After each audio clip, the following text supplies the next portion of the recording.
My sister refused to save my kids. So I ruined her engagement. Here's what happened. I've been my sister's safety net her entire life.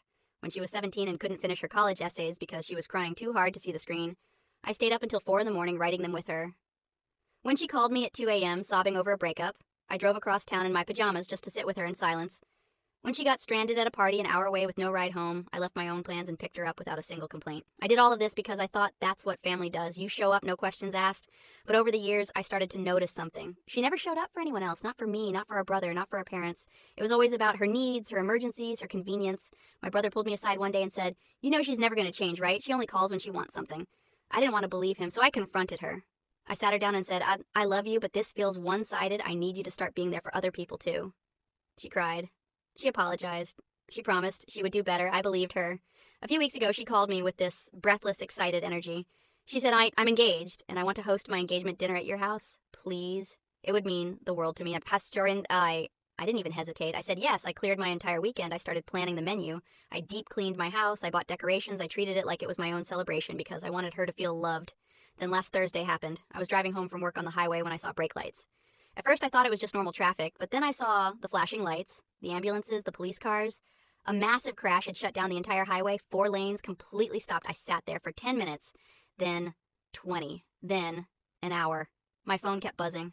My husband texted me, "I'm stuck too, there's no way around this." Then the daycare called, and my stomach dropped.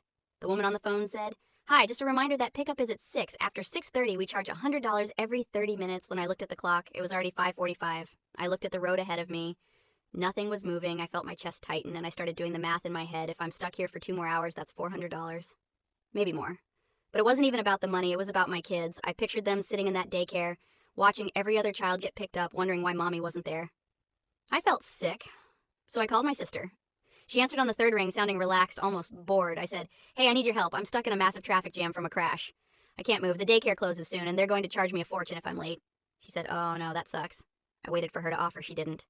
So I said, "You live 10 minutes from the daycare. Could you please pick up the kids and just keep them at your place for a few hours? I'll Venmo you gas money. I'll bring you dinner, whatever you need." There was a pause. Then she said, "I can't. I've had a really long day and I just want to relax tonight." I felt my hands start shaking. I said, "Please, I'm begging you. I don't have anyone else nearby. I'm not moving. I can see the crash from here. I'll be stuck for hours." She sighed, like I was bothering her. She said, "I'm sorry, but I'm really not in the mood to deal with kids right now." What happened next changed everything. The full story is in the long video. Click below to find out.